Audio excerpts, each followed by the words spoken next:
There's so much to do these days, but there seems to be so little time to do it in.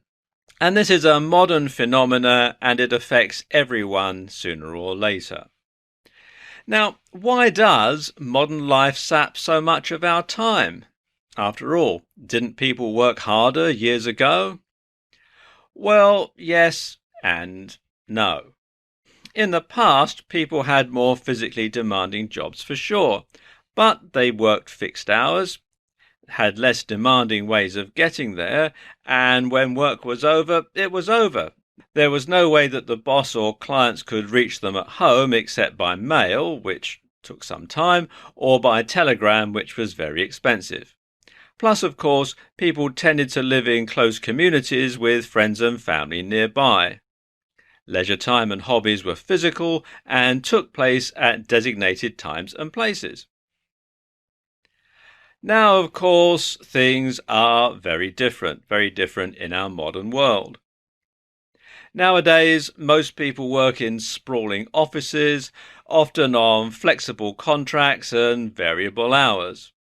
Getting there is a stressful hassle, generally by car or outdated, overcrowded public transport. Many of us live in sprawling suburbs far away from friends and family. Lots of us work from home, so when you're at home, you're always at work, and when you're at work, you're always at home. Your boss or clients are only a phone call or an email away, and we're reachable 24/7. Leisure time is as and when you can snatch it, and it's often spent playing video games or watching TV. There's no designated times for anything, so everything gets blurred. And of course, another big problem with our modern lives is that other people set the agenda for us. Now, at work, of course, that's likely to be your boss, or if you run your own business, that's going to be your clients. Also, co-workers or colleagues can also have you at their beck and call, getting you to do things for them and that sort of thing. And of course, if you travel as part of your business, and that means taking things like trains or aeroplanes, then of course you have to fit your work around the timetable as to when the plane or the train is going. So you do have to work around that. So you don't have any say over when you can travel in that respect. And at home, well, there's all sorts of demands and all sorts of people who set the agenda. Your family do, your spouse, of course, or your parents. If you're young and you still live at home, your parents probably still set the agenda just like they did when you were a teenager.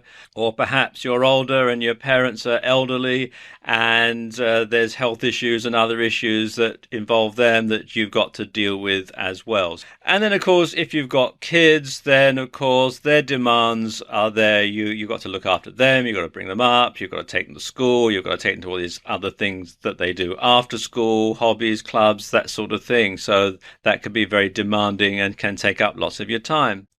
And then, of course, there's all the jobs that need doing around the house. You've got to do the housework, the vacuuming and the washing and the laundry and all the other sort of stuff.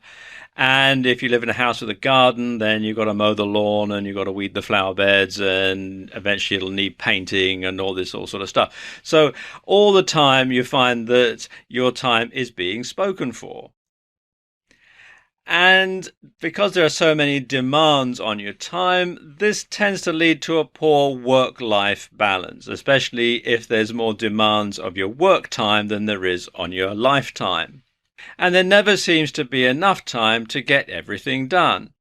And because of this, your work suffers because you can't do all the work, and your home life suffers, and that can lead to things like poor health, marriage breakdowns, etc., etc., etc., because it's all really stressful. And this often leads to feelings of being overwhelmed. It feels like you never have anything accomplished.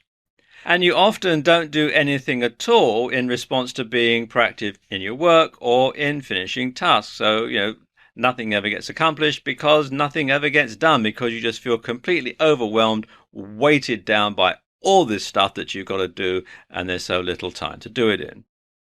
And this overwhelming feeling can also lead to anxiety and the propensity to make big, expensive mistakes. It's commonly known that when you're tired or when you're overwhelmed, the capacity and possibility of making mistakes increases. And of course, this adds even more to the feeling of being overwhelmed and feeling underaccomplished.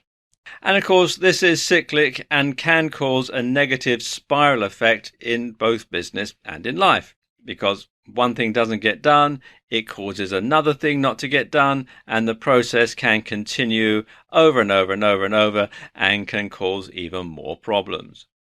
Well, it's time to break the cycle. Because when you manage your time effectively, you get more done, you have more time off, and you generally live a more fulfilled life.